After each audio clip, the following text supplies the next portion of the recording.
दोस्तों स्वागत है आपका एक बार फिर इस यूपीएससी के सफर में। गाइज 9th क्लास की एनसीईआरटी की समरी चल रही थी, जिसका टॉपिक आज का है चैप्टर 3, जिसको हम कहते हैं पॉवर्टी एज ए चैलेंज या फिर निर्धनता एक चुनौती, यानी कि इसको कह सकते हैं गरीबी एक चुनौती भी हम कह सकते हैं। मैंने एनसीईआरटी में अपने हिसाब से कवर करने की कोशिश कर रहा हूँ ताकि आप लोगों को एक वास्ट व्यू मिल सके, आप चीज़ों को कनेक्ट कर सकें पीटी प्लस मेन से रिलेटेड या फिर इंटरव्यू से रिलेटेड, ऐसे से रिलेटेड, जहाँ भी आप इवन द प्रैक्टिकल लाइफ में भी चीज़ें कनेक्ट होती हैं। आज का टॉपिक ऑफ कोर्स काफ़ी बोल सकते हैं कि जनरल टॉपिक भी है, लेकिन कहीं ना कहीं हमें एक मन में के अंदर एक कील की तरह भी चुभोता है कि आखिर क्यों इतनी गरीबी हमारे देश के अंदर और समथिंग इस तरह की थिंग्स हमें देखने को मिलती हैं। ऑफ कोर्स ये फीलिंग्स वही समझ सकता है यार जिसने गरीबी देखी है, जिसको पता है कितनी मुश्किलें होती हैं। खैर अलग चीज़ें, मैं टॉपिक पे आगे नहीं जाना चाहूँगा। तो गाइज आज का जो टॉपिक बेसिकली देखा जाए तो देखिए, इसमें मैंने already chapter 1 the story of a village Palampur, जिसको हिंदी में कहते हैं पालमपुर गांव की कहानी, already finish by me and people as resources, जो ये संसाधन के रूप में लोग, ये भी मेरी तरफ से खत्म हो चुका है। आज का topic poverty as a challenge, यानी कि निर्धनता एक चुनौती को हम लेके चलेंगे। और नेक्स्ट चैप्टर में मैं आपको फूड सिक्योरिटी इन इंडिया के बारे में बताऊंगा, भारत में खाद्य सुरक्षा। उसके साथ साथ मैं आपको पीडीएफ फाइल भी फ्री में प्रोवाइड करा दूंगा पूरे 9th क्लास की, आप पढ़ते रहिएगा। गाइज आज के टॉपिक में बेसिकली हम जो चीज़ें कवर करेंगे, समरी ऑफ चैप्टर 3, इसकी फर्स्ट ऑफ ऑल हम समरी देखने की कोशिश करेंगे। पॉवर्टी देखेंगे एक छोटे से लेवल पे कि भाई छोटा पैक क्या हो सकता है इसका एक तरह से पॉवर्टी, फिर देखेंगे बड़े लेवल पे कि वास्ट व्यू क्या हो सकता है, फिर टाइप्स ऑफ पॉवर्टी भी देखेंगे, भाई एब्सोल्यूट रिलेटिव पॉवर्टी में क्या फ़र्क है, सापेक्ष निर्धनता और निरपेक्ष निर्धनता में क्या फ़र्क है, कंसेप्ट्स ऑन, ये हमारा जो बेसिकली होगा कंसेप्ट्स के ऊपर का। जो ये कंसेप्ट्स रखे हैं मैंने what we learn from this chapter के हिसाब से मैंने फ्रॉम प्रीलिम्स एंड मेंस के हिसाब से मैंने वहाँ रखे हैं। तो स्टार्टिंग में जैसे डेफिनेशन दी है, लेकिन वास्ट व्यू मैंने इस विद एग्जाम्पल्स के साथ मैंने इसमें रखा है। कॉजेज ऑफ पॉवर्टी क्या होती हैं भाई, कारण क्या क्या हो सकते हैं, इशू मुद्दे क्या क्या हो सकते हैं पॉवर्टी, गरीबी के अंदर पॉवर्टी लाइन क्या क्या है, हमारी गरीबी निर्धनता रेखा है जिसको हम कह सकते हैं, ग्लोबल पॉवर्टी सिनेरियो क्या क्या है आज के समय, और एंटी पॉवर्टी मेजर्स बेसिकली क्या क्या कार्यक्रम चल रहे हैं, और problem in schemes for the implementation for specially for the poverty session के लिए अगर क्या क्या प्रॉब्लम्स आ रही हैं स्कीम से रिलेटेड, तो वो भी एक छोटे लेवल पे दिखाने की कोशिश करूँ। ये बड़ा व्यू जो मिलेगा आपको 11th क्लास की एनसीईआरटी में, जब मैं चैप्टर स्टार्ट करूँगा तो उसमें आपको मैं एक एक चैप्टर से मैं कनेक्ट करने को, अभी तक जस्ट मैंने आप लोगों को 9th क्लास तक ही सीमित रखा है, थोड़ा बहुत डेटा इधर उधर से थोड़ा सा इंक्लूड किया ताकि आपको जस्ट चीज़ें समझ आ सकें। चलिए फिर शुरू करते हैं। जाने से पहले जैसे ये बोलूंगा, देखिए ऐसे के लिए आप ये लिख सकते हो, आज भी ऑफकोर्स संडे है तो डेफिनेटली आप गरीबी का कोई समाजवाद नहीं होता। नेहरू जी की बहुत अच्छी लाइन है ये, और इस पर अगर आप थोड़ा डीप में सोचें तो बहुत कुछ आपको मिलेगा। और जैसा भी है लिखिए यार, देखिए घबराइए नहीं, अगर आज नहीं लिखेंगे फिर कभी नहीं लिख पाएंगे, तो कोशिश कीजिए जब आपका टाइम हो तो डेफिनेटली लिखिए, एक ऐसे जरूर लिखिए, तो इस पर बहुत अच्छा ऐसे बन सकता है। देखिए बात आती है कि पॉवर्टी की, देखिए पॉवर्टी को हिंदी में कहते हैं निर्धनता या फिर गरीबी। छोटे लेवल पे देखें तो हाँ, हमने सुना होगा रोटी कपड़ा मकान, चले आज के समय ले ले तो मोबाइल डेटा पैक, इंटरनेट भी हो गया, व्हाट्सएप भी हो गया, ये सारी चीज़ें मैंडेटरी हैं, वो अलग चीज़। लेकिन आज के समय जो बेसिक थिंग्स यही है कि भाई ठीक है भाई रोटी कपड़ा और मकान तो होना ही चाहिए, जिसके पास नहीं है वो आदमी गरीब है। यानी कि ये भी बोल सकते हैं जिसके पास भाई एक रोटी, अगर मीन्स अगर रोटी भी नहीं है कपड़ा मकान है तो भी गरीब है, अगर जिसके पास रोटी है मकान है लेकिन कपड़े नहीं तो वो भी गरीब है। इसी तरह रोटी कपड़ा है लेकिन मकान है तो वो भी गरीब है। तो अगर गरीबी की अगर शॉर्ट डेफिनेशन देखिए, यानी कि छोटे लेवल की डेफिनेशन देखिए, तो ठीक है ये चीज़ समझ आ गई भाई, न्यूट्रिशन जिसके पास नहीं, खाने की समस्या रिलेटेड है, हेल्थ से रिलेटेड प्रॉब्लम है, या फिर एजुकेशन से रिलेटेड प्रॉब्लम है, क्लॉथिंग और शेल्टर से यानी कि आवास और कपड़े से रिलेटेड प्रॉब्लम है, तो वो तो आएगा गरीबी रेखा, मीन्स गरीबी के अंदर, जिसको हम कहेंगे गरीबी। लेकिन सिंपल वर्ड्स के अंदर देखिए अगर बात करें तो एक सिंपल सी बात करें तो लैक ऑफ मनी। देखिए हम लोग बहुत जल्दी कंपेयर कर देते हैं, भाई फलाने के पास इतना पैसा है, मेरे पास इतना नहीं है, मैं अब सक्सेस नहीं हुआ, ये चीज़ वो चीज़ फलाना चीज़, दुनिया भर की चीज़ें आपको निकलती होंगी, इवन दैट आपके फैमिलीज मेंबर्स पड़ोसी वड़ोसी दुनिया भर की चीज़ें बात करते होंगे। तो सिंपल वर्ड्स में तो ये होगा लैक ऑफ मनी, भाई ठीक है टाटा के पास इतना पैसा है, बिरला के पास इतना है, अंबानी के पास इतना है, लेकिन मेरे पास क्या है, कुछ नहीं। तो ये सारी थिंग्स पॉवर्टी के अंदर आती है, यानी कि लैक ऑफ मनी, भाई जिसके पास ज्यादा मनी होगी वो उतना रिच होगा, जिसके पास जितनी मनी कम होगी वो उतना पुअर होगा। ये सारी चीज तो हमें देखनी है हमने छोटे लेवल पे। लेकिन वास्ट व्यू पे देखें, ब्रॉड लेवल पे अगर देखें गरीबी, देखिए गरीबी वो नहीं कि जिसके पास रोटी कपड़ा मकान ही है, वो गरीबी वो भी चीज है जो आदमी अगर बात करें जो अपने बच्चों को स्कूल नहीं भेज पा रहा है, या फिर एजुकेशन नहीं दे पा रहा, अच्छी हेल्थ नहीं दे पा रहा है, इवन दैट जिसको अपनी जॉब से इश्यूज है, मीन्स जिसके पास जॉब भी नहीं, वो भी एक तरह से गरीब है देखा जाए। इवन दैट अगर बात करें, देखिए फियर फॉर द फ्यूचर, जो अपने भविष्य से डरता है तो वो उसको भी हम गरीबी की गरीबी से काउंट करते हैं, जो वर्ल्ड बैंक ये डेफिनेशन में देके बेसिकली जो जाता है। और इवन दैट ये बातें जो है एनसीईआरटी ने भी कवर करी, यानी कि ओवरऑल कहीं भी चीज से जहां पे लैकिंग वर्ड आ जाए, जो चीज आपको मिल नहीं पा रही है, औरों को मिले लेकिन आपको नहीं मिल पा रही है, तो वो चीजें कहीं ना कहीं डायरेक्टली इनडायरेक्टली ब्रॉड व्यू के अंदर गरीबी के अंदर आती है, यानी कि पॉवर्टी के अंदर आती है। तो आई होप गाइस मैंने इतना ही रखा, बिकॉज 9th क्लास में इतना ही दे रखा है, क्योंकि मैं ज्यादा 11th क्लास में आपको पढ़ाऊंगा। तो गाइस देखिए, सब इंपॉर्टेंट फैक्ट्स हमें एनसीईआरटी में देखने को मिले एक समरी के तौर पे, कि भाई इन्होंने ये बोला कि भाई 4% in India is poor. Of course जब आप इंडिया के बाहर जाएं बेसिकली, तो आपको ये थिंग्स देखने को मिलेंगी। जब आपके सामने कोई आ जाए ब्रिटिश या फिर कोई फ्रेंच पीपल आ जाए, तो फिर आपकी धज्जा उड़ाए, तो वो चीज अलग है। तो हमें ये एनसीईआरटी ने ये बात बोली कि देखिए 4% इन इंडिया इज पुअर। भाई आज के समय भी 26 करोड़ पीपल जो है बहुत ज्यादा पुअर हैं, जिनको कह सकते हैं 2 वक्त की रोटी भी काफी मुश्किल होती है। बंदा दिल्ली के अंदर आप आए तो बहुत बुरा हाल है यार, सच बताएं तो। देखिए कभी कभी स्पेशली अगर आप ओल्ड नगर पे भी अगर चले जाएं, अगर बेसिकली बड़ा बाजार के अंदर वहां पे, तो वहां पे हब है, तो वहां पे भी देखेंगे बच्चे भीख मांगते हुए बच्चे भी देखेंगे स्पेशली। और ठीक है, कुछ लोगों की आदत भी होती है, लेकिन कुछ स्पेशली जो बेसिकली जिनको नीड्स है, वैसे लोग भी आपको देखने को मिलेंगे। तो गाइस इसी तरह India has the largest poor in the world. भाई लार्जेस्ट बहुत बड़ी कंट्री है जिसके पास सबसे ज्यादा पुअर गरीबी हमारे देश के अंदर। यानी आपने एक और भी सुना होगा कि अफ्रीका के 26 देशों के गरीबों को मिला दिया जाए तो उतने इंडिया के अंदर है। आई रिपीट अगेन, अफ्रीका के 26 या 28 देशों को, अगर मैं हो सकता है मैं गलत भी हूं, 26 या 28 देशों को अगर मिला दिया जाए तो उतने गरीब हमारे देश में है।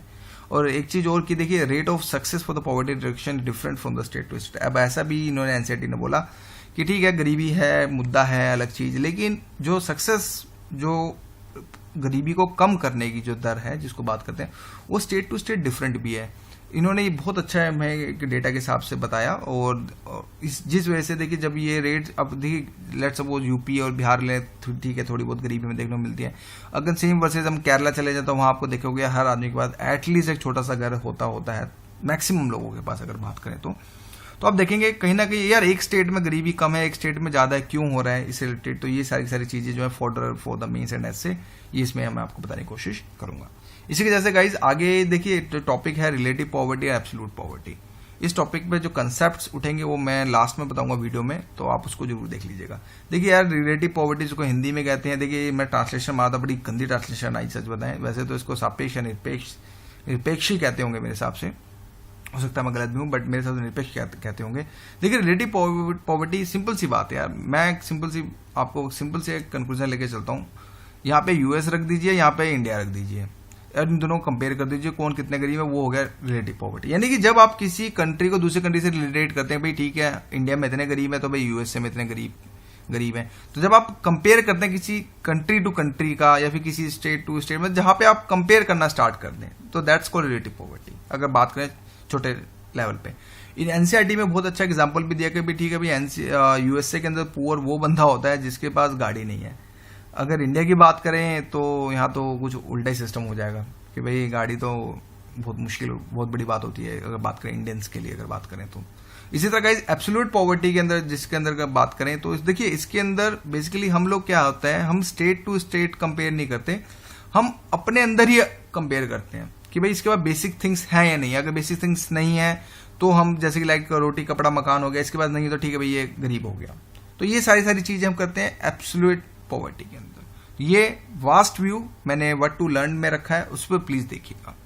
जस्ट अभी मैं समरी फिनिश कर रहा हूं ताकि समरी पहले फिर इन्होंने लास्ट में ये भी बताया एनसीईआरटी में कि ठीक है भाई इंटरस्टेट हमें जो प्रॉब्लम्स भी देखने को मिली कि एक स्टेट में बहुत ज्यादा गरीबी है, एक स्टेट में बहुत कम गरीबी है।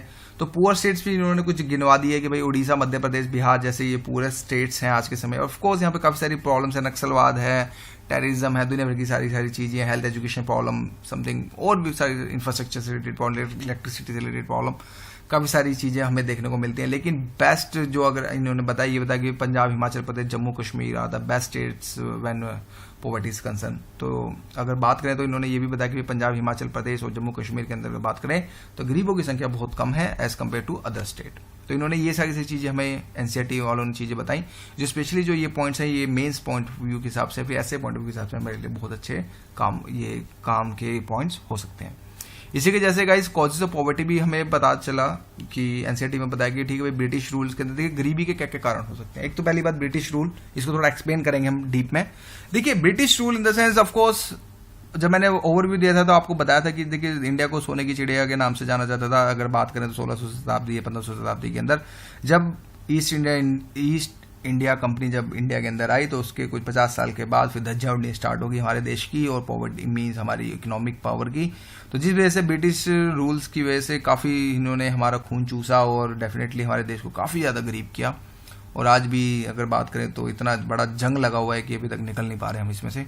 तो ब्रिटिश रूल की पॉलिसीज ऑफकोर्स फैक्ट्रीज को ये अपने मैनचेस्टर ले जाते थे, वहाँ से इंडिया से ऑफकोर्स कच्चे माल खरीदते थे, ये वो भी कम रेट पे खरीदते थे। देखिए दो साइड से इफेक्ट होता था। एक तो पहली बात तो कम रेट में माल खरीदते थे, फिर मैनचेस्टर इंग्लैंड जाके माल बनाते थे, फिर वो उसी माल को लाके इंडिया में बेचते थे डबल प्राइस पे। तो इनको टू साइडेड प्रॉफिट होता था। तो जिस वजह से ब्रिटिश पॉलिसीज हमारी आज के समय देखा जाए तो इस पॉलिसी से भी हम निकल नहीं पाए। फिर सेम एग्जांपल आज के समय ले लें तो इसका करंट एग्जांपल बात करूं तो एमएनसी कंपनीज को आप इसमें को रिलेट कर सकते हैं कि भाई आज के समय मल्टीनेशनल कंपनीज भी जैसे कि आ रही हैं, बड़ी बड़ी कंपनियां सेम लाइक जैसे कि अगर बात करें अमेजॉन फ्लिपकार्ट की मैं टक्कर मारे तो अमेजॉन बहुत ज़्यादा हाई हो रही है। तो जिस वजह से कहीं ना कहीं प्रॉब्लम देखने को जस्ट मैंने आपको बताया कि एमएनसी से भी आप कनेक्ट कर सकते हैं।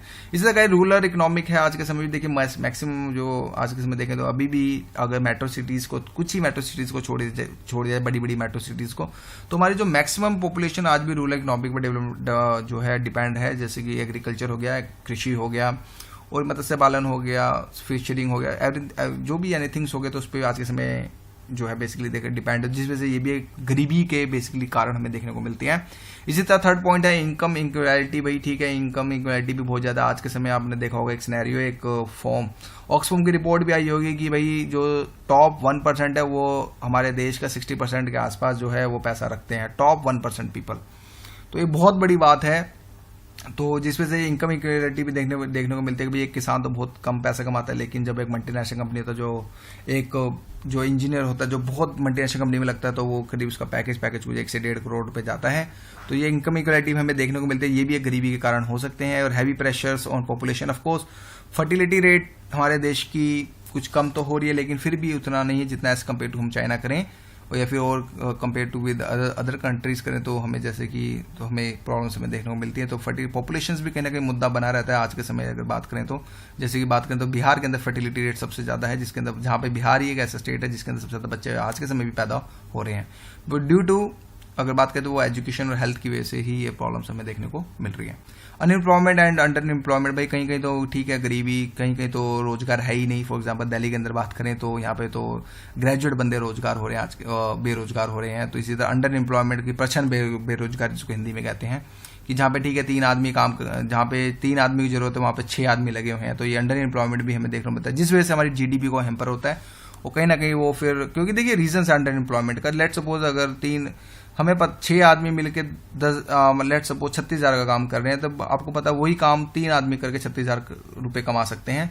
तो देख रहे हैं तो पर हेड अगर बात कैलकुलेट करेंगे तो बहुत ज्यादा हो जाएगा, जिस वजह से हमारी पॉवर्टी रिमूव हो सकती है। लेकिन due to the under employment की वजह से ये सारी चीजें हमें देखने को मिलती है। इसी तरह lack of industrialisation, of course आज के समय भी अगर बात करें तो भारी उद्योग हम नहीं लगा पाते हैं। वो ठीक है 1950 के बाद कुछ सिनेरियो थोड़ा बहुत चेंज भी हुआ आज के समय, लेकिन फिर भी मैक्सिमम जो इंडस्ट्रियलाइजेशन है आज के समय भी बड़ी इंडस्ट्रियलाइजेशन नहीं है। और वो भी मैक्सिमम देखा जाए तो कहीं ना कहीं डायरेक्टली इनडायरेक्टली मोनोपोली के अंदर भी आती है। लाइक सपोज जैसे कि बात करते रिलायंस हो गया, आपका अंबानी हो गया, टाटा हो गया, ये कुछ ही बड़े बड़े जो ये घराने हैं जो लगा सकते हैं इंडस्ट्रियलाइजेशन, बाकी तो जो पॉसिबिलिटी नहीं दिखती। इसी तरह इंडियन इकोनॉमिक पॉलिसीज भी हमें देखने को मिलती है। 1950 के बाद हमारी पॉलिसी में काफ़ी सारे चेंजेस आए। 1950 से पहले भी काफ़ी ज़्यादा चेंजेस थे, लेकिन 1950 के बाद हमने हमने धीरे धीरे सिनेरियो के हिसाब से किया।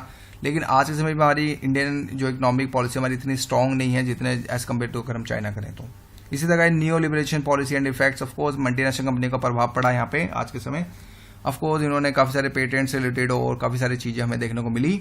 और साइड टू साइड देखें तो टैरिफ से रिलेटेड WTO में जो इश्यूज चल रहे हैं वो भी हमें देखने को मिलते हैं, तो जिससे हमें कॉजेज ऑफ पॉवर्टी जो इंक्रीज होती है। इसी तरह लेस जॉब अपॉर्चुनिटी हमें देखने को मिलता है। सर्विस सेक्टर आज के समय बहुत ज़्यादा बूस्ट हो रहा है। मोर देन 52% हमारा जो रिवेन्यू आ रहा है वो सर्विस टैक्सेस से आ रहा है। लेकिन द मेन प्रॉब्लम ये है कि जॉब अपॉर्चुनिटी बहुत लेस होती है, बिकॉज सर्विस सेक्टर के अंदर ही एक ऐसा सेक्टर है जिसके अंदर जॉब अपॉर्चुनिटी बहुत लेस होती है, बिकॉज वहाँ पे एम्प्लॉयमेंट जो जनरेशन है तो बहुत कम होता है। बिकॉज ऑफकोर्स सारा काम मैक्सिमम कंप्यूटर ही करता है। तो जिस वजह से अगर बात करें तो मैन्युफैक्चरिंग सेक्टर से हट के हमारी जो ट्रेंड है आज के समय सर्विस सेक्टर की तरफ बढ़ रहा है।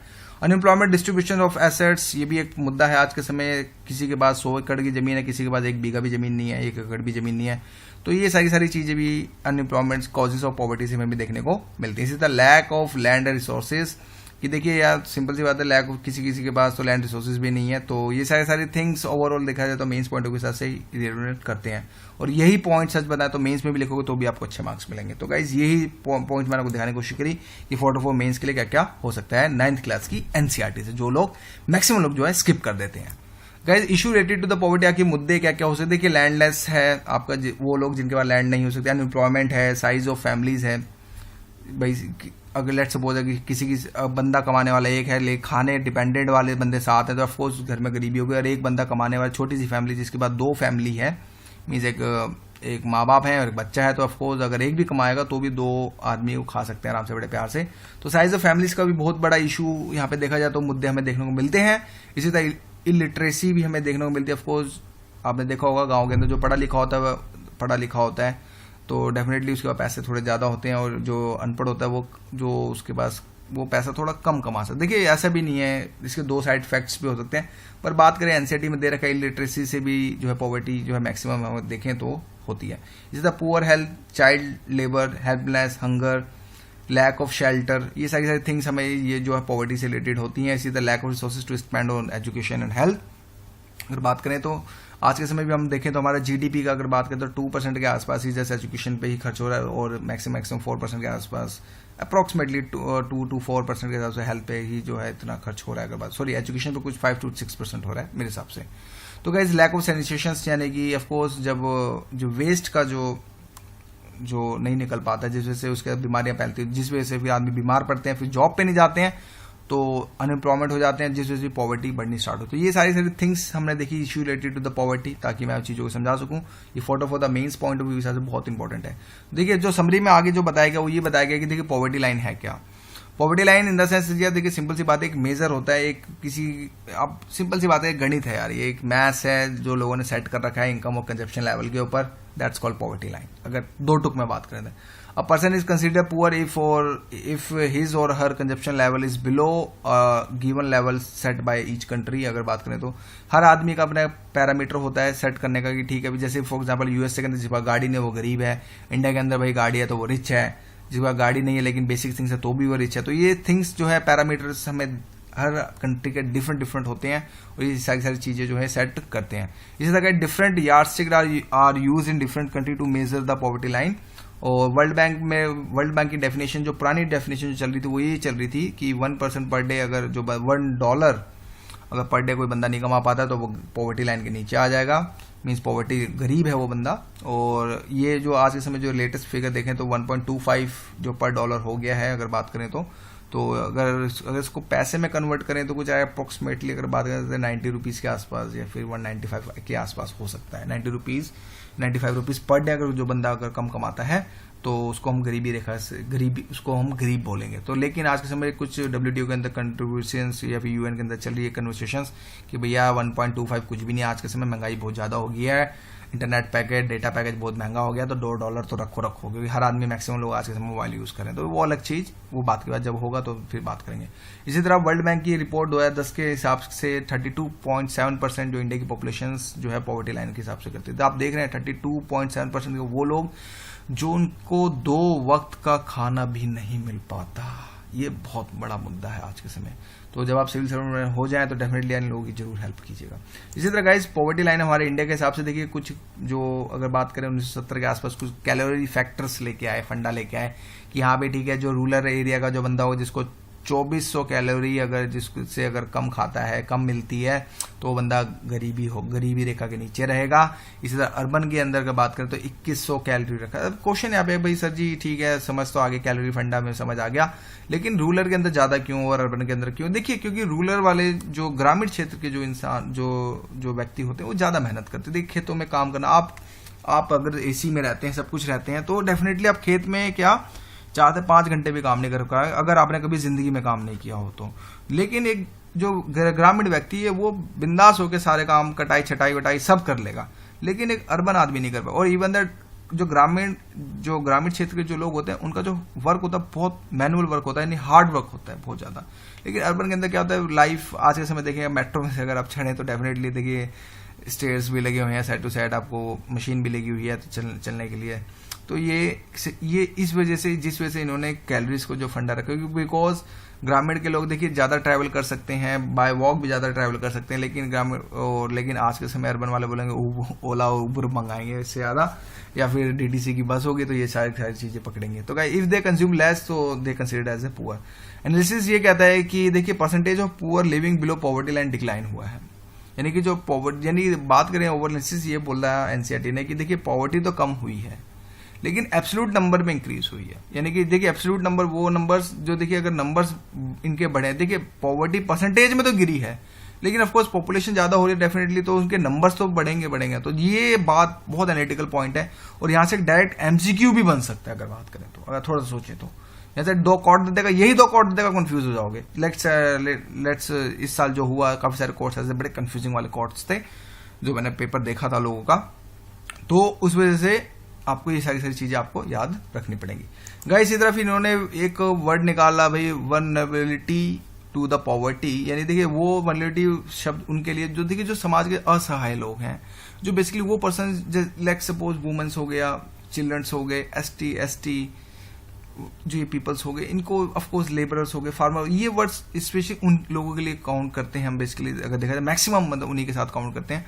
कि एनसीईआरटी ने ये बोला, यहाँ पे ऑथर ने ये बोला कि देखिए वुमेन्स लेस पेड वर्कर्स, कि भाई सबसे ज्यादा वुमेन्स को काम, जो अगर बात करें आर्टिकल हमारे राइट टू इक्वलिटी है आज के समय अगर बात करें तो, लेकिन कहीं ना कहीं डायरेक्टली इनडायरेक्टली वुमेन्स को भी बहुत कम पैसा दिया जाता है किसी भी फील्ड में। ऑफकोर्स ये होता है कि बिकॉज वो ठीक है मर्द भी कमा रहा है, इसका ये पार्ट टाइम कर लेंगे, तो इस तरह की फिलॉसफी आज के समय का माइंडसेट आज भी बना हुआ है, जिस वजह से एनसीईआरटी स्पेशली बात हो रही है भाई वुमेन्स को कम पैसा मिलता है। इससे बैगर्स हो गए या फिर people living in the less develop area और इन स्लम्स, तो ये बेसिकली वन वे सिलेक्शन से इन पर सबसे ज्यादा हमें केयर की जो है सबसे ज्यादा जरूरत होती है।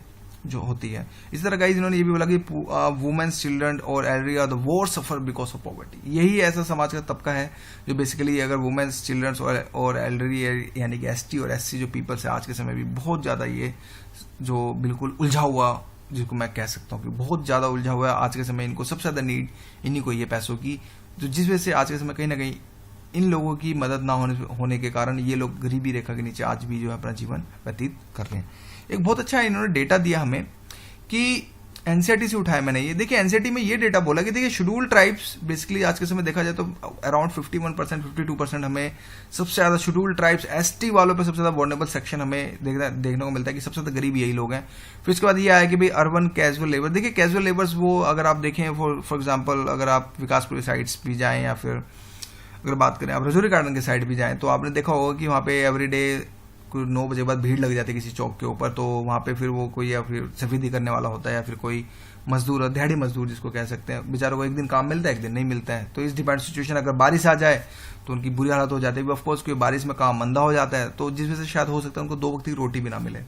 तो ये टफ सिचुएशंस आज के समय हमारे इंडिया के अंदर ओवरऑल अगर वास्ट व्यू पे देखें तो कितनी ज्यादा हमें देखने को मिलेंगी हर एक स्टेट में। इवन दैट यार हर स्टेट छोड़ो, आप हर एक डिस्ट्रिक्ट, हर एक ब्लॉक में कितनी सारी प्रॉब्लम्स हमें देखने को मिलेंगी। इसी तरह गाइस इसके बाद जो थर्ड मोस्ट वनरेबल जो सिचुएशन हमें देखने को मिली वो एग्रीकल्चर लेबर्स हमें देखने को मिले। इसी शेड्यूल कास्ट, एससी पीपल्स भी आज के समय जो है बहुत ज्यादा। देखिए ओवरऑल अगर इन चारों की बात करें, देखिए ये आसपास ही है, मोर देन 40% टू 50% के रेशियो के आसपास है, तो सबसे ज्यादा इन्हीं को सबसे ज्यादा जरूरत है आज के समय बात करें। ओवरऑल इंडिया की अगर बात करें तो 26% के आसपास जो एवरेज इंडियंस की अगर बात करें तो ये वन सेक्शंस के अंदर आते हैं, और ये सारे जो हमें एनसीईआरटी डेटा ने हमें बताने की यहाँ पे कोशिश करी। इसी तरह गाइस फिर देखिए ये भी बताया कि भाई पॉवर्टी लेवल अक्रॉस इंडिया के अंदर भी केरला जो है लीस्ट पॉवर्टी स्टेट, इन्होंने बताया कि 15% हमें देखने को मिलता है कि लीस्ट पॉवर्टी जो हमें देखने को मिलती है कि भाई 15% हमें केरला के अंदर देखने को मिलती है। आउट ऑफ द 22 करोड़ जो पीपल्स हैं उनमें इन 22 करोड़ पीपल्स में से जो 15.6% जो पीपल्स हैं वो 45,000 पर मंथ के हिसाब से भी जो कम कमाते हैं, यानी 3,000 रुपए के हिसाब से देखें 4,000 या फिर 3700 रुपए हिसाब से देखें तो पर मंथ के हिसाब से कमाते हैं, जो आज के समय कुछ भी नहीं अगर बात करें तो बहुत मुश्किल होता है आज के समय ये चीजें कमाना। तो गाइस ग्लोबल सिनेरियो पे चलते हैं। देखिए ग्लोबल पॉवर्टी सिनेरियो भी एनसीईआरटी ने टॉक किया इस बारे में, थोड़ा सा इस बारे में हमें जो है बताने की कोशिश करी। उन्होंने ये बताया यहाँ पे कि देखिए 1991 से लेके 2001 तक अगर बात करें, डेवलपिंग कंट्री के अंदर हमारा कुछ 18, देखिए जो 1991 के अंदर कुछ 18% पुअर होते थे, लेकिन 2001 के अंदर हमारे 21% पुअर बचे डेवलपिंग कंट्री के अंदर। कि ठीक है भाई, हाँ मैं मानता हूँ बिकॉज हमारी गवर्नमेंट भी अच्छा कर रही है, कहीं ना कहीं डायरेक्टली कुछ ना कुछ कर रही है, एटलीस्ट अच्छी कर तो रही है, ये बहुत बड़ी बात है। तो जिस वजह से भी जो है हमारे अंदर, हमारे देश के अंदर जो है पॉवर्टी कम होनी स्टार्ट हुई। इसी के जैसे फिर इन्होंने ये भी बताया कि भाई देखिए poverty decline subsequently in China and south Asia, जो स्पेशली जो कंट्रीज हैं, because of the rapid economic development. इन्होंने हमें ये चीजें भी हमें जो है बेसिकली जो है बताने की कोशिश यहाँ पे करी। इसी के जैसे देखिए ये भी बताया कि देखिए पॉवर्टी डिक्लाइन इन चाइना हुआ ही हुआ, साथ में भी some Asian countries are due to the rapid economic growth. और on the other hand like अगर बात करें लाइक चाइना, बांग्लादेश, श्रीलंका की, तो यहाँ पे भी इतना जितना चाइना और स्पेशली जो साउथ एशिया जो कंट्रीज हैं, अगर बात करें सिंगापुर हो गया या फिर और भी सारी कंट्रीज हो गई, मलेशिया हो गया, ब्रुनेई हो गया, तो इस तरह की जो थिंग्स हैं वहां से अगर कंपेयर करें तो पाकिस्तान, बांग्लादेश, श्रीलंका की, तो वहां पे इतना रिडक्शन नहीं हुआ जितना कि इन देशों के अंदर हुआ। इसी के जैसे इन्होंने और भी वास्ट व्यू हमें एग्जाम्पल दिखाने की कोशिश करे कि ये दिखाने के भाई सब सहारा के अंदर अगर पॉवर्टी की बात करें तो इंक्रीज हुई है। यहाँ से कॉट बन सकता है और यहाँ से क्वेश्चन भी बन सकता है अगर बात करें तो, why, what are the reasons behind and what are the solutions for particular this things. तो ये डेटा हमें ये बताते हैं कि भाई पॉवर्टी इंक्रीज हुई है 48% आज के समय 2001 के अंदर हो गया था, कि क्या क्या रीजंस थे। तो इसी के जैसे का ये भी बताया कि देखिए पॉवर्टी जो लैटिन अमेरिका, जो साउथ अमेरिका का जो पूरा पार्ट होता है, जिसके अंदर ब्राजील आ जाता है, फिर साथ में और भी सारी कंट्री, अर्जेंटीना आ जाता है, चिली आ जाता है, साथ में काफी सारी जो कंट्रीज हमारी लास्ट में, तो वहां पे रिमेन सेम सी हुई है, मतलब कोई भी आप वहां पे कोई इफेक्ट आपको जो बेसिकली देखने को नहीं मिला। इसी तरह पॉवर्टी है the reference in Russia and some of the former communist country. इसी जैसे ये भी हमें देखने को मिला कि पॉवर्टी जो है आसपास के रशिया के आसपास भी रही है, हमें कम्युनिस्ट कंट्री जो बेसिकली देखने को मिला। ये भी इन्होंने बताया कि भाई मिनिमम डेवलपमेंट जो गोल्स बेसिकली जो डालते हैं अब तो ये बंद हो चुका है। अब इसके बाद जो बेसिकली बात इसी को कंटिन्यू करके आगे एक वास्ट 169 टारगेट्स जो दिए गए हैं वो हम 11th क्लास के एनसीईआरटी में देखने की कोशिश करेंगे। ये यहाँ पे पॉवर्टी जो यूनाइटेड नेशंस का जो टारगेट रिडक्शन पॉवर्टी जो प्रोग्राम चलाया गया 1990 से लेके 2015 तक, तो कहीं ना कहीं इसका भी इम्पैक्ट हमें देखने को मिलता है, जिस वजह से हमारे देश के अंदर जो है ओवरऑल साउथ एशिया के अंदर हमारी कंट्री जो है कम मींस जो हमारी पॉवर्टी जो है बेसिकली जो कम हुई है। इसी के जैसे गाइस एंटी पॉवर्टी मेजर्स भी लिए गए, like government strategy based on the two. देखिए किसी एंटी पॉवर्टी जो मेजर्स होते हैं बेसिकली देखिए दो सेशंस पे अगर बात करें काम करते हैं। एक होता है प्रमोशन ऑफ इकोनॉमिक ग्रोथ, ठीक है भाई इकोनॉमिक ग्रोथ करो और सब कुछ सबको इकोनॉमिक ग्रोथ देते जाओ, ऊपर से छनता हुआ दूध अगर बात करें तो सब नीचे वाले को मिल जाए, कुछ इस तरह की फिलॉसफी आपने देखी होगी। लेकिन एक होता है टारगेटेड एंटी पॉवर्टी प्रोग्राम, एक होता है स्पेशली किसी चीज को टारगेट करना, लाइक सपोज मनरेगा से हम वो लोग को हम टारगेट कर सकते हैं जो डेली कैजुअल लेबर्स हैं, जिसको ग्रामीण क्षेत्र के अंदर काम नहीं मिलता, तो उसको एटलीस्ट हम 100 दिन का काम दे सकते हैं। एटलीस्ट एक होता है ना कि ना देने से अच्छा कुछ देना, तो वो वाली फिलोसफी हमें देखने को मिलती है। तो यानी कि प्रमोशन ऑफ इकोनॉमिक ग्रोथ ये कहता है कि ठीक है भाई इकोनॉमिक बढ़ाओ, जितने ज्यादा बूस्ट करो। आज के समय देख रहे होंगे इंडिया की इकोनॉमी भी ठीक ठाक चल रही है आज के समय अगर बात करें, वर्ल्ड व्यू के हिसाब से अगर बात करें तो एक ये सिनेरियो और साथ में टारगेट, इसी पे हम आगे थोड़ी चर्चा करेंगे। गाइस देखिए इन्होंने ये बताया कि ठीक है भाई आज के समय Mahatma Gandhi rural employment guarantee scheme ये एक एक्ट है, इस चीज को याद रखिए। स्कीम्स और एक्ट में बहुत ज्यादा डिफरेंस होता है, इसको गूगल पर सर्च करके मुझे बताया कि एक्ट और स्कीम्स में क्या फर्क होते हैं। देखिए मनरेगा बेसिकली चलाया गया, ये 2005 में नरेगा के नाम से स्टार्ट किया गया था, लेकिन फिर उसके बाद जब देखा इनकी सक्सेसफुल जब रेशो आया आज के समय, तो इवन द एनडीए गवर्नमेंट ने भी इसमें पैसा डाला है, ज्यादा इंक्रीज किया है, अच्छी बात है, ये करना भी चाहिए। तो जिस वजह से गाइस इसमें ये था कि 100 डेज का जो है ग्रामीण क्षेत्र के अंदर लोगों को काम दिया जाएगा एक साल के अंदर, 100 डेज का 100 दिन का, कि वो लोग जिनको बिल्कुल बेरोजगार है उनको लिया जाएगा और डेफिनेटली उनको 100 दिन का काम दिया जाएगा। तो गाइज ये स्पेशली जो फोकस था ये अनस्किल्ड जॉब पे था, यहाँ से एमसीक्यू बन सकता है कुछ कोड देके, तो ये अनस्किल्स बेसिकली इस पे जॉब दिया जाता। और एक बात हो, जिनको 100 दिन का काम नहीं मिलता था, जिनको 15 दिन के बाद अगर काम नहीं मिलता था तो उनको बेसिकली उनको भत्ता दिया जाता था। तो ये सारी चीजें हमें यहाँ पे देखने को मिलती हैं। इसी तरह गाइज और भी बताया कि देखिए प्राइम मिनिस्टर रोजगार योजना 1993 में लॉन्च हुई, इससे रिलेटेड भी आज के समय एंटी पॉवर्टी मेजर्स की स्कीम्स चल रही हैं। रूरल एम्प्लॉयमेंट जनरेशन स्कीम्स 1995 में करी गई। इसी तरह ये आपकी स्वर्ण जयंती आपकी ग्राम रोजगार योजना 1999 रेंज की गई। इसी तरह मनरेगा आया, फिर और भी सारी थिंग्स भी काफी सारी चीजें हमें देखने को मिलती हैं। लेकिन यहाँ पे क्वेश्चन है भाई डेट्स क्यों याद रखें। देखिए आज के समय प्रीम्स का पैटर्न बहुत चेंज हो गया, अब तो बहुत मुश्किल हो रही है प्रीम्स में भी लोगों को, तो जिस वजह से प्लीज़ ये डेट थोड़ा सा याद रखें, क्या पता डायरेक्ट का एनसीईआरटी कोट मार दे और ज़्यादा मस्ती में आ जाए तो इसको ऊपर कर देगा, इसको नीचे कर देगा और बन गया क्वेश्चन एमसीक्यू, लो टिक मारते रहो फिर। तो गाइस ये थिंग्स भी थोड़ा सा याद रखिएगा, काफ़ी सारी प्रॉब्लम्स हमें देखने को, तो प्लीज़ पे ज़्यादा फोकस कीजिएगा। इसके बाद फिर एनसीईआरटी ने हमें ये बताया कि प्रॉब्लम्स इन स्कीम्स, देखिए इन्होंने डायरेक्ट बोला कि भाई आखिर जो आज के समय जो स्कीम्स जो लॉन्च हो रही हैं आज के समय, उससे रिलेटेड हमें क्या क्या प्रॉब्लम्स हो सकती हैं, मीन्स उस स्कीम्स में क्या क्या प्रॉब्लम्स आ रही हैं आज के समय। तो उन्होंने ये बताया कि देखिए पॉलिटी इंस्टेबिलिटी आ रही है, ठीक है, ऑफकोर्स आपने देखो गठबंधन की सरकार होगी आज के समय, चलो ठीक है आज के समय एनडीए गवर्नमेंट है, लेकिन कहीं ना कहीं पॉलिटिकल इंस्टेबिलिटी, जैसे गोरखालैंड हो गया आज के समय, तो वहाँ पे जो स्कीम चल रही होंगी ऑफकोर्स वहाँ पे भी आप देख रहे होंगे कि वहाँ पे जो सोशल कंट्रीब्यूशन है, फिर जो स्कीम्स को इम्प्लीमेशन करना बहुत मुश्किल हो रहा होगा। तो पॉलिटिकल इंस्टेबिलिटी आज के समय, lack of implementation of law, आज के समय ऐसा है कि भाई इम्प्लीमेशन का ठीक है, लॉ तो मीन्स पॉलिसी तो बन जाती है लेकिन उसका इम्प्लीमेशन नहीं हो पाता ढंग से। आपने देखा होगा वही घिसी पीटी कहानी, अधूरे काम अधूरी वाणी, वो वाला हिसाब आपने देखा होगा। इसी तरह कास्ट सिस्टम, ये भी कहीं ना कहीं देखने को मिलता है कि अगर कोई चीज़ हो तो कास्टनिज्म भी आता है। मैं इस पर ज़्यादा बात नहीं करना चाहता बिकॉज मैं इस पर न्यूट्रल नहीं रहना चाहता हूँ। तो guys no patriotism among the peoples, भाई देशभक्ति में हमें देखने को नहीं मिलती। No interest for the rich to feed the poor. आज के समय ये देखा होगा आपने, जो अमीर जो होता है वो बेसिकली वो पैसा बटोरता है सिर्फ, वो ये नहीं गरीबों पे खर्च करें। कुछ एग्जांपल्स भी हैं, लाइक हमारे टाटा हैं तो वो बहुत अच्छे इंसान है और डेफिनेटली गरीबों भी बहुत ज़्यादा उनकी जो अगर उनका आप एनालिसिस करें डेटा तो वो चैरिटी पे सबसे ज़्यादा पैसा जो है गरीबों को देते हैं। लेकिन एज कम्पेयर अगर आप अंबानी से कंपेयर कर दें तो आपको 0% के आसपास 1% के हिसाब से मिलेगा, अभी 2% CSR जिसको मैंडेटरी है जो जस्ट दैट्स इट। तो less subsidy provided by the government, of course कुछ ऐसी थिंग्स होते हैं, ऑफकोर्स आज के समय जो गवर्नमेंट है वो भी काउंटर कर रही है सब्सिडी के ऊपर। तो ये सारी थिंग्स भी हमें देखने को मिलते हैं। तो poor are the not being employed, ये भी हमें देखने को मिलता है कि जो पुअर्स होते हैं उनको भी जो काम देखने को हमें नहीं मिलता। तो गाइस अभी तक आई होप मैंने बिल्कुल अच्छे से खोल के समझाया है ये पूरा का पूरा चैप्टर, ताकि हमें आपको समरी एक अच्छे से मिल सके। लेकिन हमने क्या सीखा इस चैप्टर से, ये बहुत इंपॉर्टेंट है for the prelims and mains point of view से। देखिए मेंस के लिए तो मैंने आपको फोटोस बता दिए कि आप ये टॉपिक्स पे ज़्यादा फोकस कीजिएगा तो आपका ये फोटो के रिलेटेड या फिर आपका ये सामग्री से मटेरियल से रिलेटेड आपका निकल जाएगा।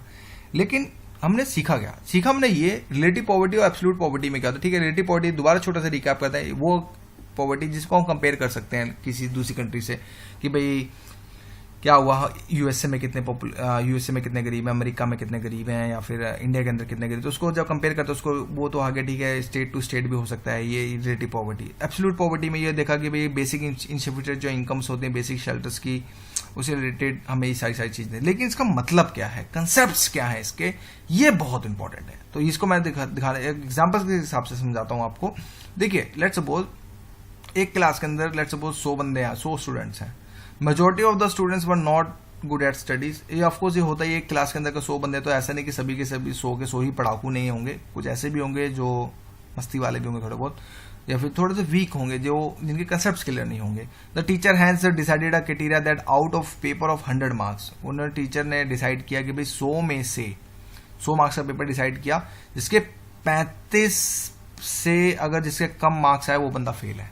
उन्होंने ये बोला कि भाई ठीक है जिसके 35 आए, 35 से ऊपर आए वो बंदा पास, लेकिन जो 35 आए, जो 35 से नीचे कम आए तो वो बंदा फेल। तो जब वो फेल, देखिए यानी कि आपको इन्होंने एक सेट कर दी लाइन, यानी कि अगर बात करें तो इन्होंने एक पॉवर्टी लाइन यहाँ पे सेट कर दी। अगर इसी को आप एग्जांपल्स दो रखें, इन्होंने एक लाइन सेट कर दी, उससे नीचे अगर जो बंदा आया तो वो हो गया फेल, और उसके ऊपर आया वो बंदा पास। तो एब्सोल्यूट पॉवर्टी के अंदर एक तरह से देखा जाए तो पॉवर्टी लाइन को मेजर कर दिया जाता है, जो उससे नीचे होगा तो वो होगा अगर वो नीचे आ गया तो वो ट्रैप इन द पॉवर्टी हो जाएगा, फॉल इन द पॉवर्टी हो जाएगा, लेकिन जो उससे ऊपर होगा तो वो एस्केप हो जाएगा। तो ये सारी चीजें हमें एब्सोल्यूट पॉवर्टी के अंदर ही देखने को मिलती हैं, राइट गाइस। इसी के जैसे अगर एग्जांपल देखें, द टीचर इज, अगर देखिए अगर इसको वर्ड में सोचे देखिए, टीचर्स गवर्नमेंट हो सकती है, मिनिमम मार्क्स रिक्वायर्ड टू पास हो सकता है, पॉवर्टी लाइन हो सकता है, और स्टूडेंट फेलिंग आ रही है पुअर पॉपुलेशन। तो यानी कि मैंने ओवरऑल देखें तो इन्हीं 3 चीजों को मैंने हिसाब से समझने की कोशिश करी है कि एक क्लास के अंदर का 100 बंदे हैं जिसके 35 मार्क्स, अगर लेट्स सपोज 35 मार्क्स का क्राइटेरिया रख दे पास होने का, सिर्फ एग्जांपल जैसे ग्रेजुएशन एग्जाम्स में भी होता है, तो अगर जिसके कम आ गए तो फेल यानी पॉवर्टी लाइन के अंदर फंस जाएगा, और जिसके ज्यादा है तो वो बंदा एस्केप हो जाएगा। तो ये हो गया एब्सोल्यूट पॉवर्टी का कंसेप्ट। इसी तरह गाइस रिलेटिव पॉवर्टी के कंसेप्ट में हो सकता है, देखिए फॉर एग्जांपल 100 पीपल्स हैं क्लास के अंदर और सारे के सारे बहुत बेस्ट हैं, जबरदस्त हैं, लेकिन ये इसमें 35 स्टूडेंट्स हैं, ठीक है, जिनके 100 स्कोर्स आए, लेकिन कुछ 90 वाले भी हैं अगर बात करें तो, ओनली 5 जो स्कोर्स हैं जिनका 80 मार्क्स से कम है। तो जिनका 80 मार्क्स से कम है, यानी कि उनको भी भाई टीचर बोल रहा है, टीचर ये कह रहा है कि teacher would be motivate these 5 to work hard so as to be in the same league of other 95 students. तो गाइस इस तरह की जो फिलॉसफी होती है, रिलेटिव फिलॉसफी, जहां पे आप कंपेयर करना स्टार्ट कर देते हैं कि ठीक है भाई जिसके 95 स्टूडेंट्स तो जो 100 मार्क्स ला रहे हैं, लेकिन जो सिर्फ 5 बंदे ऐसे हैं जो 80 के आसपास आ रहे हैं, तो यहाँ पे तो यहाँ पे देखिए ना कंपेयर करना स्टार्ट कर दिया कि 95 स्टूडेंट तो 100 मार्क्स ला रहे हैं, लेकिन जो 5 स्टूडेंट ऐसे हैं जो 80 मार्क्स ला रहे हैं, तो ये बोलेंगे कि 90 स्टूडेंट वाले तो रिच हो गए और जो 5 जो ला रहे हैं 80 मार्क्स वाले वो बंदे गरीब हो गए। तो दैट्स कॉल्ड रिलेटिव पॉवर्टी। इसको हम रिलेटिव पॉवर्टी कहते हैं। ये बेसिकली डेवलप्ड नेशंस में ज्यादा इन चीजों को जो बेसिकली देखा जाए तो यूज किया जाता है। लाइक सपोज एक सिचुएशंस और देखते हैं थोड़ी सी छोटी सी, कि इसके अंदर देखिए सिंपल सी बात है कि देखिए ये मेथड जो है बेसिकली गिनी कोफिशिएंट से जो बेसिकली नापा जाता है। यूएसए के अंदर ये सारी थिंग्स हमें देखने को मिलती हैं, ये सारी चीजें जो बेसिकली हमें देखने को मिलती हैं। अभी ये क्या होता है गिनी कोफिशिएंट, देखिए ये एक बेसिकली एक टर्म आप बोल सकते हैं कि एक तरह से आप बोल सकते हैं मैथ्स की तरह से फॉर्मूले टाइप से यूज, इसको मैं 11th क्लास में अच्छे से समझाऊंगा। अभी वैसे ये समझें कि देखिए इसके अंदर एक लाइन, इसमें एक कंसीडर किया जाता है, इनमें बेसिकली पॉइंट्स दिए जाते हैं, नंबर्स दिए जाते हैं कि 0 से 1 से लेके, जो जिसके 0 आए भाई वो इन इक्वालिटी वाला हो गया, और जिसके अगर और जिसके अगर 1 आए तो इसका मतलब ये समझता है कि मोर जिसका मीन्स मोर ज्यादा जैसे देखिए जैसे कि फॉर एग्जांपल लाइक जिसने अगर 0 आ रहा है तो देखिए वहां पे नो इन इक्वालिटी आ जाएगा। यानी कि इसका मतलब ये है कि देखिए वर्ड मीन्स अगर फॉर एग्जांपल अगर इंडिया के अंदर है अगर 0 आ रहा है तो इसका मतलब ये है कि देखिए हर आदमी के पास सेम पैसा है, लेकिन जिसका अगर 1 आ रहा है, जिसका अगर 1 आ रहा है तो उसका मतलब यह है कि एक बंदे का, लेट्स सपोज अगर 125 करोड़ पॉपुलेशन आज के समय, तो एक बंदे के पास वो पूरा का पूरा पैसा है, लेकिन जो बाकी के जो बंदे हैं उनके पास पैसा बिल्कुल भी नहीं है। तो ये हमें चीजें हमें जो है कैलकुलेट करने में आसानी यहाँ पे होती है। इसको मैं गाइस 11th क्लास में बताऊंगा। अभी जस्ट ये समझे, ये वैसे भी इसमें नहीं बताया गया और फिर भी मैंने अपनी तरफ से यहाँ पे रखा ताकि आपको थोड़ी चीजें कंसेप्ट क्लियर हो जाए। गाइस इसी के जैसे फिर इन्होंने ये भी बताया कि देखिए पॉवर्टी लाइन बेसिकली होती क्या है। इन्होंने ये भी बताया कि हमारे जो हमने सीखा कि रूरल एरिया से 2400 होता है और अर्बन एरिया से 2100 होता है, और हमें एनालिसिस में ये भी पता चला कि भाई जो पुअर जो लिविंग पीपल्स होते हैं वो आज के समय डिक्लाइन तो हो रहे हैं, जो percentage of poor living below poverty line और डिक्लाइन हो रही है, लेकिन बट एब्सोल्यूट नंबर्स में हमारी तरफ से जो इंक्रीज हो रहा है, ये हमने बातें जो सीखी है एनसीईआरटी से। फिर डेटा भी हमने पता चला कि सबसे ज्यादा जो अगर बात करें ओवरऑल शेड्यूल टाइप से रिलेटेड सबसे ज्यादा प्रॉब्लम्स आ रही है हमें देखने को। उसके बाद फिर कैसे ले पाता है, तो यहाँ पे एक एमसीक्यू भी देखा जाए तो अगर सिनेरियो के हिसाब से बनाए तो बन सकता है। तो साथ में ये भी पता चला कि Kerala has the least poverty 15%। तो ये सारा ओवरऑल जो टॉपिक हमें देखने को मिलता है। तो guys chapter 4 will be upload with in 48 hours, रात के कुछ 2 बजने वाले हैं। तो guys thank you and thank you for watching.